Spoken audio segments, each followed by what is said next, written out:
Hey, everybody. We're back with our second episode with Zach from BioSafe here at the Jug Dealers Den.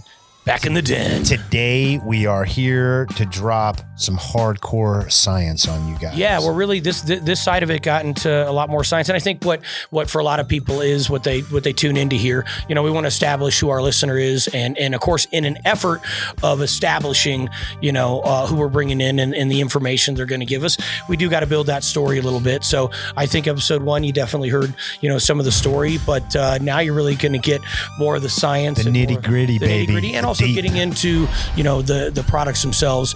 Again, as I always mention, if anything sounds cool, where to get hold of us, hit us up. We'll hook you guys up with whatever you're looking for. Without further ado, this is Zach with BioSafe. Why don't you give a quick introduction, please? My dog. Hey guys, it's Zach with BioSafe, Zach the Grow Guy. We're going to go over some of the chemistries that BioSafe has to offer today in the show, and basically how they can help benefit your grow and your bottom line. That's what we like to hear. One thing I definitely want to stress though, guys, with our PAA chemistries, let's never mix it with RO water. The reason we don't want to do that is the PAA component is acidic.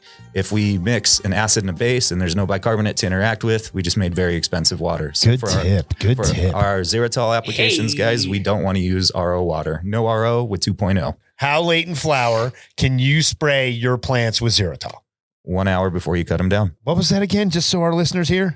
Xylitol has a 1 hour REI. When that REI has lapsed, your workers can go back in and cut down a sanitized crop. So I actually have a lot of growers that at what concentration? Full concentration? Even? That 1% solution. At 37 mils a gallon. Yeah. Okay. They will do that to basically address any yeast mold or fungi that could be in the grow. They also spray the pots because that's where a lot of the aspergillus contamination is coming from. And if you were going to be knocking those plants around, that's why I wanted to bring it up. Great. So you're literally like, and let's say in a perfect world, you had a mist system. You'd shut the door, hose everything down in that room that's below the lights, wait an hour, bring in the trim crew. And then at that point, you're cutting down a sanitized crop. And because you subjected the entire crop to the same process, they can't accuse you of doing anything, felonious. Like you're not dipping samples. You sprayed everything. Well, right. And I mean, basically, it's the old H2O2 wash by not having to do the Look, it's nothing wash. They don't do on other crops, bro. No, I don't. And that's what we, that's what I want people to understand. One of the reasons I wanted to bring Zach on and I have these kind of targeted questions is because I know the answer to these questions, but I want everybody else to know too. We're trying to, and honestly, it's like in situations like this, I like only reading so much about it because I want to be like, okay, well, what about this or what about that? Because I'm trying to be right there with the user. A lot of these products of people that we'll bring on, I've used a lot of them.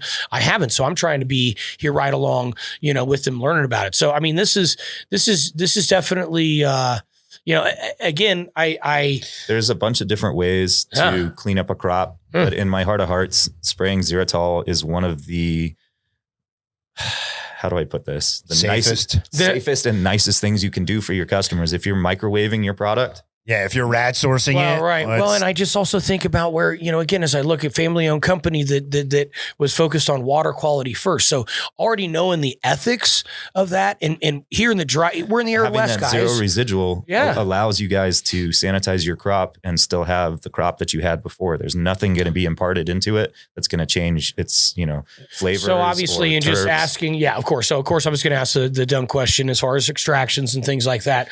Clearly, The only time I've ever seen PAA an extract guy, he's giving it the thumbs up. The only time I ever have seen PAA be detrimental is when people will do a post-harvest dunk.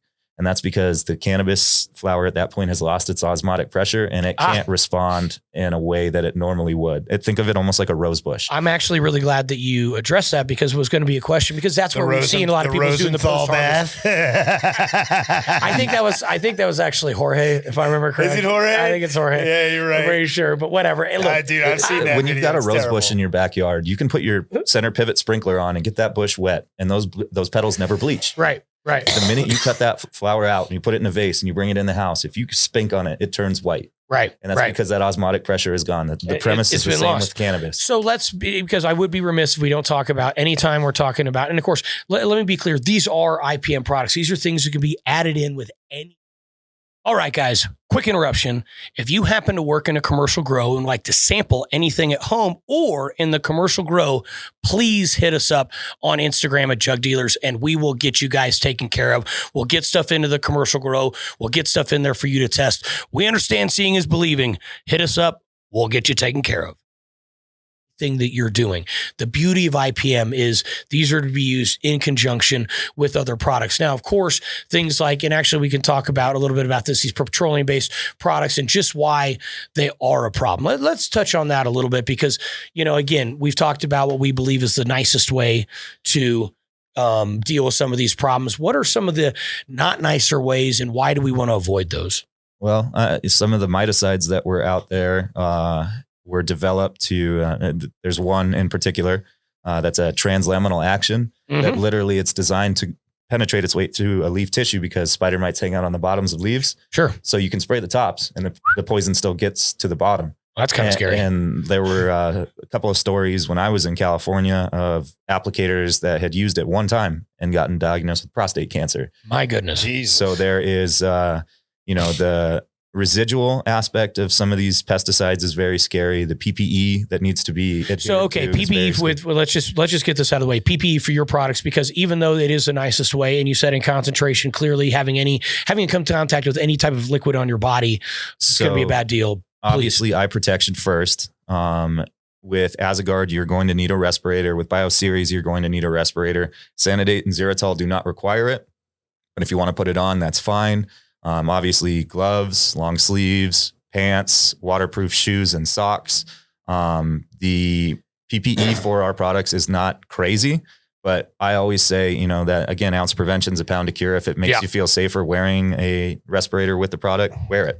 Cause why not? If it's going to make you feel better in 20 years, then, be glad that you did it. Well, the PPE for mixing and application are very, very different. Mixing, good point. The PPE for mixing is face shield. I mean, there's a lot. Because obviously there's stuff potentially sloshing around. So I will tell my little story real quick. But I'm betting it was probably 2014. I was using Sanidate to clean something, and I got a drop on my foot on my shoe. I wasn't wearing any PPE, and I want people to understand.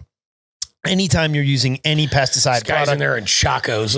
I wasn't in Chacos, but I was in a pair of sneakers. You'll hear about the relevance in a second. But I want people to understand, even if you use a pesticide every single day and you use the same pesticide, by law, you are required to open your MSDS and go through everything and see you need to read the label and see exactly how to use everything. And in our industry, we are on camera all the time, for everything. So I always recommend to my people that they do that all the time. This one day I had gotten a drop of peroxide on my shoe and I had a flight to Los Angeles that night. And I went to Los Angeles straight from work. And I get to Los Angeles and I get to my buddy's house and I take my shoes off. And as I take my shoes off, all of a sudden the top of my foot starts burning. Uh-oh. And I start scratching my foot. And as I start scratching my foot, I wear a hole through my sock because the peroxide that I dropped on my shoe had soaked through. It got to the sock. And when I exposed my foot to oxygen, it started burning so I pull the sock off and I'm like, what the hell is going on here? But I always tell that story to people when I'm introducing Sanidate or Xeritol to them, because I want people to understand. Same thing. A lot of times you'll have a guy, one of the biggest mistakes I see people do is you'll have a guy who's mixing, right? And he'll get a couple drops on the table and then he won't clean it up. And then the next guy comes in, puts his hand on the table, puts his paw and then on the 5 table. minutes later. One thing I always recommend to people is actually use water to clean it up because it's going to help dilute that. But I've had it where a guy even thought he wiped it up adequately, put his hand on the table, and then 5 minutes later he's like, what's going on with my hand? Why is my hand turning white? So I'm so stringent about it because it is dangerous. And please rinse your measuring utensils as well. Yep. Triple rinse. I've seen that happen. Triple rinse, please. Triple rinse. Just as anything, just triple rinse it. Put it in your head. It's kind of like when you mix pH up and down. Right. You know what? I'm always reminded by the Simpsons episode where he's like, Mart's like, what happens when you mix an acid and a base and you just boom? It's not actually what happens. But anyhow, I obviously PP is a big deal. Well, okay. So we talked a little bit about, okay, now we're Xeritol's gone and in an application, you've got the 21 with Doxy. Talk a little bit without even naming names on some of these petroleum-based products and the half-lives that we would be dealing with and why that's a problem. And again, even going back to like you're saying, if things have to be clean, how's the nicest way to do it? Let's talk about the not nicest way again. So some of these products are designed to have very long longevity in the plant because, a lot of ornamental growers are short-staffed. And so REI... Hear that? Ornamental. Yeah. REIs don't matter to them as much because they don't have the same amount of employees and their products aren't necessarily going to be consumed. Yep. So using something that has a much longer longevity in the plant is probably more beneficial to them because 100%. They're able to do one application as opposed to 10. And they're not eaten, much less smoked. These are ornamental plants. You're looking at them. Yeah. The downside to that, though, is like neonicotinoids. That are basically systemic pesticides. Yep. Imidacloprid is a very popular one. Yep. That's in mallet, right? Imidacloprid. Yeah. Mallet. The old. Yeah. It's toxic to pollinators. So when nurseries use products like that, that's kind of crappy because it does affect the food supply. But when the studies on these products are done, they're done in a field with plenty of sunshine, plenty of rain, and other environmental things that can, break stuff down. Yep. UV. Why we pump the UV. A lot of times you can, they'll do studies on half-lives and stuff in laboratory environments, and cannabis grows are going to be as close to a laboratory as we're going to be able to do because it's artificial light. Yeah. There's not going to be that, temp fluctuation. Right. There's that reduction of variables. I won't say elimination. We'll say reduction of variables. So I don't remember if it was Sirocco or Mallet, but one of those products, the half-life in a laboratory environment was like 10 years. Okay. So again, I wanted to make Yowzers is right. And I wanted to make that point. And obviously, Gabe, you mentioned one of the bigger turnarounds that you've been able to have from a sanitation standpoint, which, to be honest with you, I haven't really heard. Most times I've heard that you've had that level of issues. It's just throw the crop away. There's no cleaning it. Well, these guys, the only reason we did it with these guys is because they just had so many genetics that no one had anymore. They had Mob Boss. They had a bunch of stuff that was honestly Phil's heirloom genetics. Right.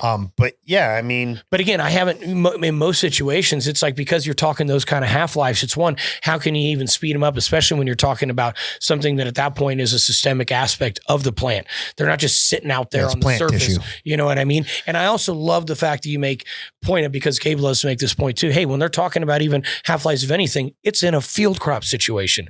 It's with sun and rain. Yeah, and they've done 10 years of research, and they have people with PhDs, and like this is just what they're dedicated to, is this one field and learning. And that's all they need. Well, so okay, and we're just going to talk about some fun stuff a little bit here at the end. Hold on 1 second, please. Go. I got one more thing I want to ask about. Please do. Let's talk about cleaning the lines. Oh, you want to talk about? We haven't talked about that. For any of the new millennium users, this is especially important because I always get people complaining to me that it's not as clean as some of the other salts, and I 100% get that. But Zach here has a little solution to help us with that problem. I would love to hear it, because I'd love to also hear that obviously during phase and then between, and then that cleaning phase, because I think both of them are important. Yeah. What I like to do is in between runs, basically reset the system as close to virgin material as we can get it. Yeah. It's a 2-step process. The first step being our green clean acid cleaner. It is a blend of sulfuric acid and surfactant, and its job is to basically take any deposits that have accumulated and kind of scarify them a little bit. The sulfuric acid creates micro abrasions on deposits in the tubes. And by doing so, we are going to make our second step, the Sanidate 5.0, that much more effective. If we can basically, the more surface area we can create on those deposits, the easier they're going to be to break loose. So we do that green clean acid cleaner for about a 2-hour period. We really don't want it to sit for longer than 2 hours because once it starts to eat away at deposits, it can also start to eat away at PVC cement. It's aggressive. Yeah, well, I want that to be very, very clear to people, you know, because don't go to sleep. I know some people will do certain products where they do a 12-hour. Yeah. We want it to be very clear to people, 2 hours. No, that's yes. 2 hours for the acid cleaner. You run 2 times the amount of clear water through the system that it would hold. So for example, if it's a 5-gallon system, we're putting 10 gallons of clear water through it. We repressurize with a 1% solution of the Sanidate 5.0, minimum 4-hour contact time. But if you can let it sit overnight, that's the best bang for your buck. That one is not going to eat away at PVC cement or cause fittings to come loose. And then we just repeat that process in the morning, 2 times the amount of clear water the system will hold. And that's going to be as close to, you know, new as we're going to be able to get it. And then during the process, if growers wanted to utilize Xylitol 2.0 in conjunction with their feed, they would inject it last. There is a dosatron model D14 MZ3000 that literally pulls at a 1 to 3,000. It's a plug and play unit. You just put it in the top of the jug of Xylitol, have that go right before your pH correction after you've added your bicarbonates from your fertilizer so that we don't have a pH drop. And this will address any filamentous algae, cyanobacteria, or potential zoospore that could be in your water column. Zoospore. Zoospore are they're basically a dormant fungal spore. It's how they get through a water column. They have this like sheath of almost mucus around them, and bastards. Something like a sodium hypochlorite, like a cleanse, isn't going to go after dormant fungal spores. That's why PAA is a superior water treatment product. Because very interesting. We don't let them. And so something like that you're running at that concentration, if you're running it with bacteria, biostimulants, things like that, it's safe as opposed to. And I look, you know, whatever pool shock, whatever hardcore, you know. I wouldn't necessarily mix them in the same batch in terms of don't have the Xylitol go in with your microbials, but at that 1 to 3,000 rate, we're looking at about 5 to 7 ppm of PAA. Sure, that's going to be chewed up in the line. Okay. So by the time if you're hand watering in once a week, which is what a lot of people do, and people even do that with Ruby, you know, with ours because of where it's at in the lines and having that bacteria and whatnot. A lot of times we'll have people just hand watered in once a. So similar scenario. That scenario, it wouldn't be enough to sterilize a container, but you wouldn't want to mix it in the same shot. Okay. So, and something like this, you also wouldn't put Xylitol, let's say, in a recirculating tank where you're having a tank running for a week where you're flooding and draining, something like that. If you just want to be clear with the people. If you want to do that, we would add it at the very end so that we are basically kind of cleaning up after the party. So you're saying like literally for their last flood. Yes. Okay. That's cool. There's still a way to apply it. Okay. I dig it. Dude, honestly, a lot of good that's info. what I wanted to have some really practical info. And again, keep in mind, folks, this is part of IPM. So whether you're using, you know, our Multi, our Russet, the EcoWorks, whether you're using their products, we want to have those, even if they're both azadirachtin and neem-based products, I still like flip-flopping things. I mean, to me, that's true integrated. But again, you know, you got to have the right environments. You got to have a good, you know, really vigorously growing plant. You know, one of the things that I always... You got to get full coverage. Yeah, you got to get full coverage. Full coverage insurance, baby. A lot of times guys will spray at the end of the day. And that's the worst way to do it because we're trying to cram 10 hours of work into an 8-hour day and stuff gets overlooked. And if we think about just bugs and mold as a whole, bugs don't know they're inside. So they're going to be most active during the day. If you spray at night, you're probably going to miss some because they're hiding. Well, and it's funny on the farm, when I had my farm, it was like we sprayed first thing in the morning, but that was just because we had to, you know what I mean? But and that was more a light pressure thing too. It was a light pressure thing. It was wanting to do when it was more comfortable. It was, but also really thinking about it was like, we were moving the fastest of the day at that point in time. We were definitely the most effective. You do that at 5 o'clock in the afternoon. And for mold and mildew, play off the desiccation of the daytime period. Well, if you're going to increase your RH right before the lights go off. That's what a lot of people don't understand, right? So you know, that's why you actually want to have that quick dry off initially before you go and re-wet it, because if not, you're extending that wet period. And that's I mean, some of these things with even molds and fungal spores and things like that, it's almost mechanical in a way. It's like, if the leaf is wet for 4 hours, no problem. Wet for 5 hours, you got issues. You know what I mean? Those aren't exact time periods, by the way, but it can be that defined at times. Okay. So, and this is actually a question of yours, Gabe. Worst garden you've ever seen? Not asking for names, but I found that to be a very interesting question. Gabe. I mean, you figure he's like, well, that's what I think.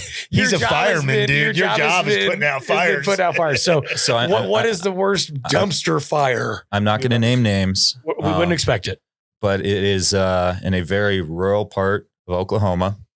Why, how did okay, if you were going to ask, I would have said, you were thinking Colorado, weren't you? No. I was thinking Oklahoma, but go on. This will be good if it's what I pull up to a trailer park and Google Maps says, you have arrived. And I'm looking around and I'm like, no, I don't think so. Nothing here. So I call dude and I'm like, yo, man, I think I'm here. And he's like, yeah, it's the gold double wide in the back.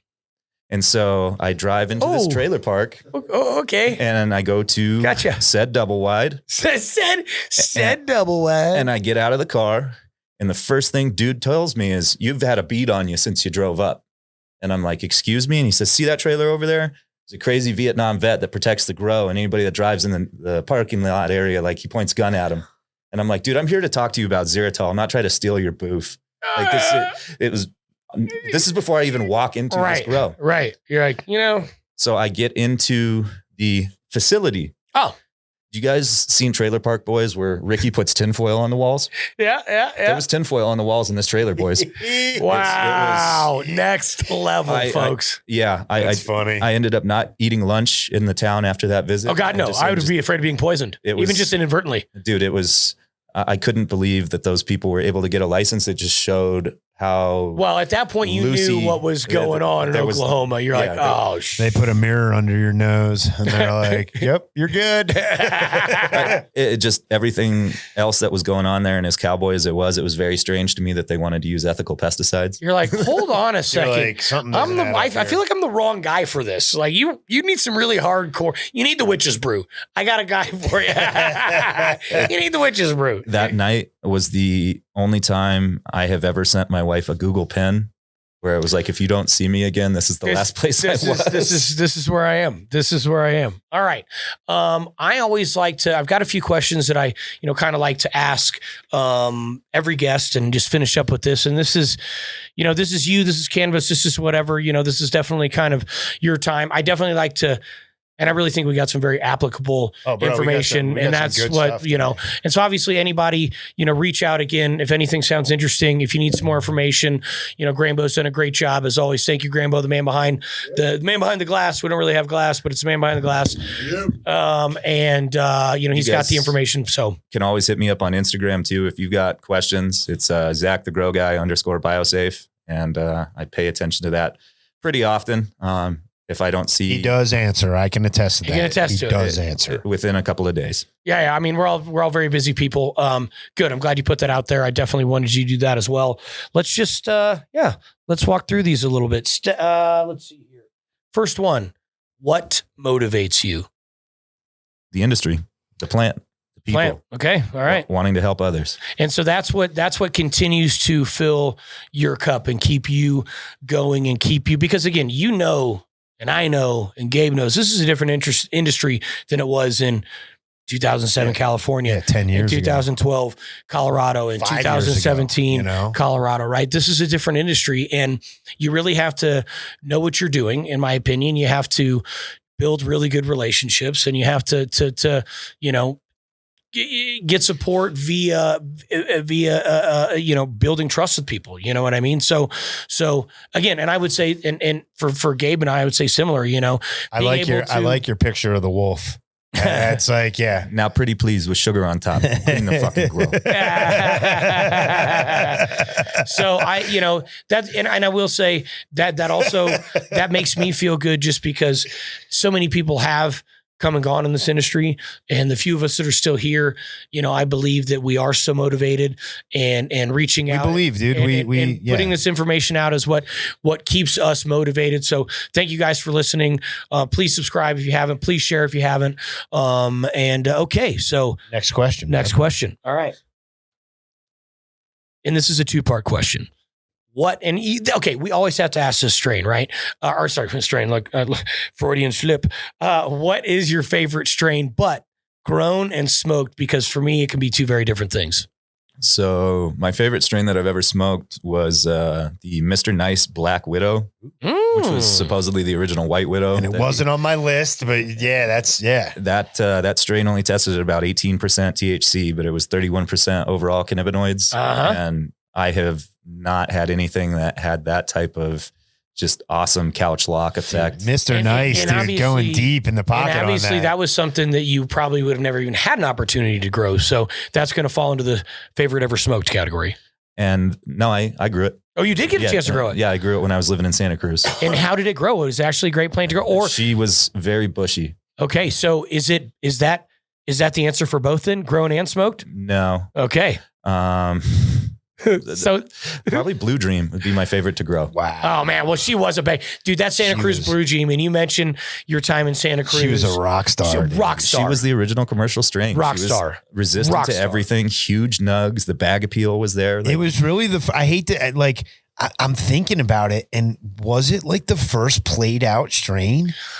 Like it seemed, I feel like it was the first one that at least on like commercially it was played the beginning out. of it. Yeah. Well, and getting played out even like on Instagram and things happened where people started like specifically People were like talking Blue shit on Dream, a strain. you know. Yes. But you're absolutely right. I mean, one of the things I love, for me personally, it wasn't my flavor profile, and that's more why I didn't love it.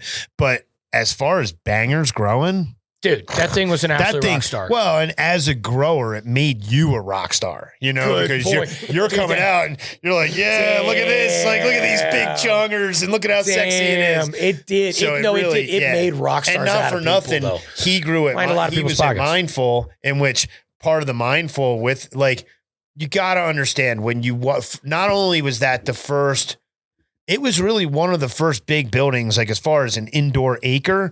But Right. then when you walked in, it was just so overwhelming because you just hadn't seen anything. Well, wasn't that like, didn't they get featured on CNN and whatnot? I mean, they got a lot of play. Dude, That was the one with Phil. And everything. Yeah. Phil, Kime Bill, Yeah. Drew Greco, Right, like Rob Janey, like yeah. a crazy team of really, I mean, Phil, Shout out Drew. yeah, shout out all the homies in that crew. I mean, Yeah, you know, that was a crew.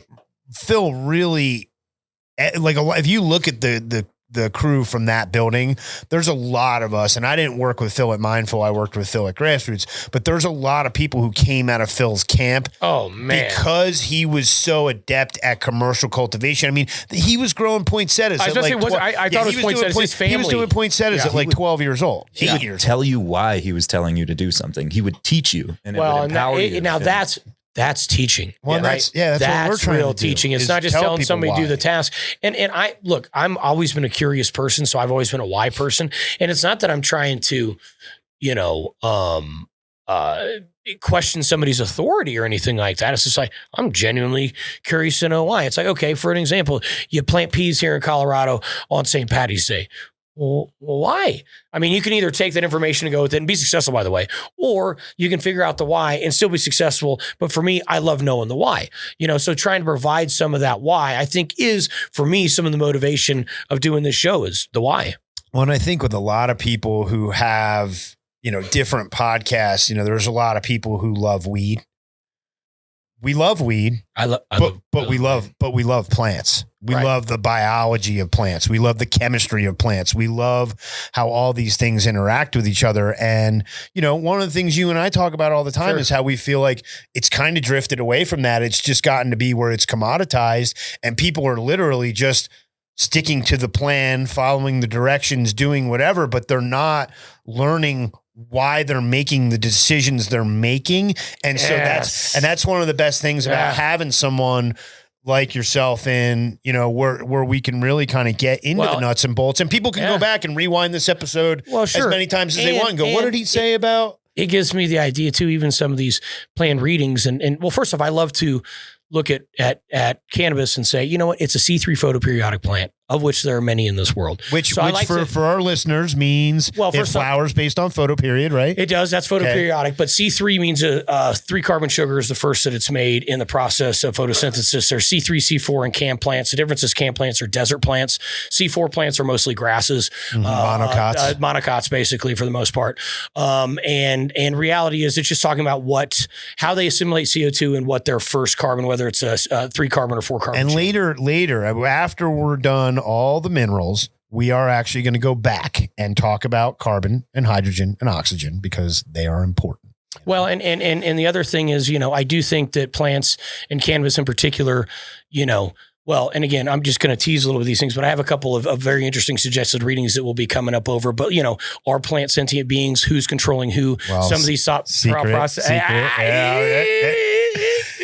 It's a great book. Right? Well, and just talking about that and this whole thing where I've read some of these, different books and actually read some of the I always had this kind of hippie theory that if you don't treat her right, like cannabis can be a very fickle and prude bitch. No offense, but you know what I mean? She can be. If you don't put the love out, she doesn't give it back. I've seen people with the right genetics, the barometers, the right everything, and it's not working. I can attest to that 100%. Right. There were a couple gardens where my headspace wasn't there, and the plants.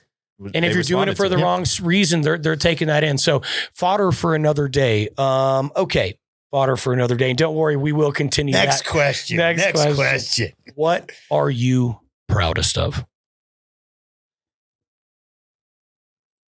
I know it's a tough one. I all the homies that have made it this far. Okay.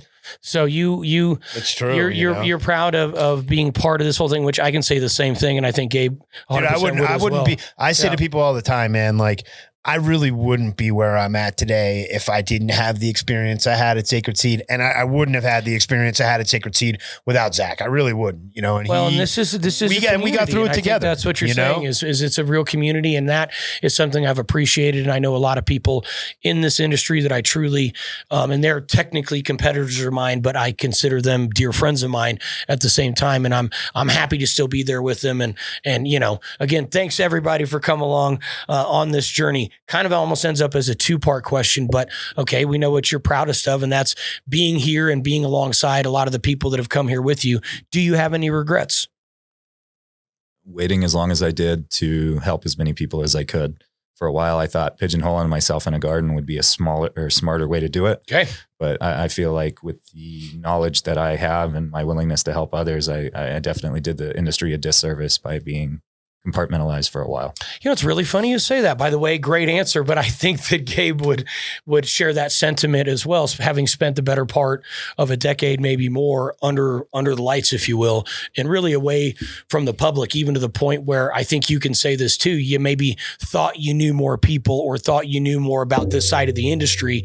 And then you got in, you're like, wow, I've been pigeonholed and in this freaking zone for so long. Like, wow, there's a lot going on out here.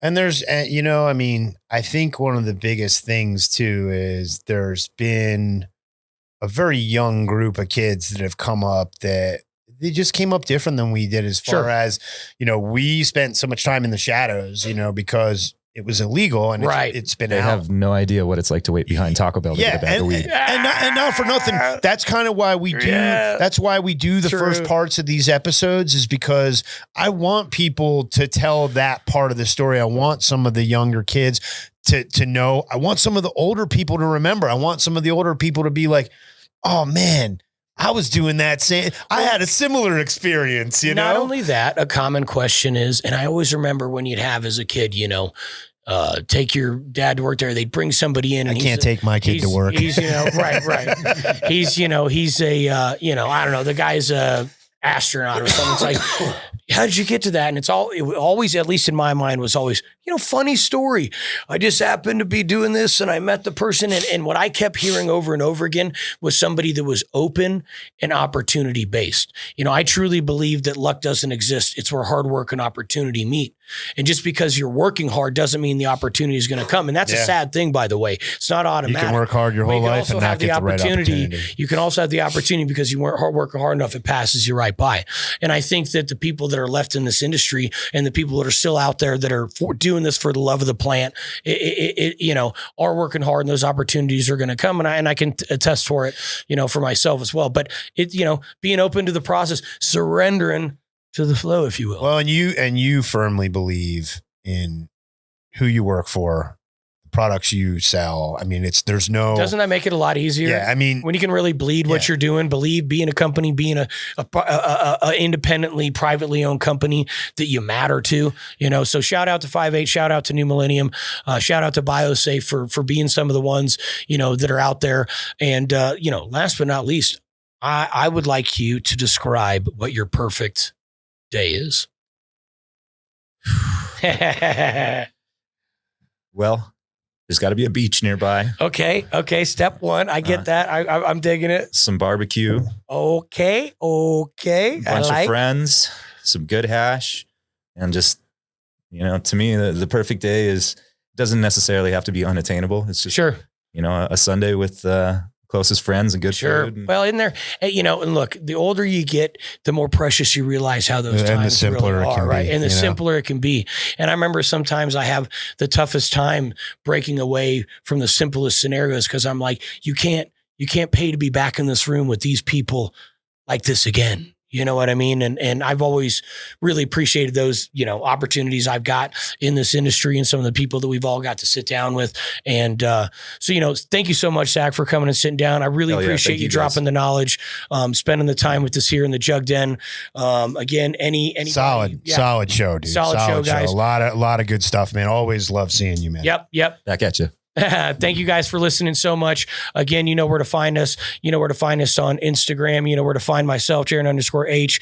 You got G-Money Love over there. You've got Zach _Biosafe. Zach _Biosafe. Again, our man behind the glass will take care of us and make sure that you guys have all that information. Thank you so much for listening. Until next time. Peace. Later.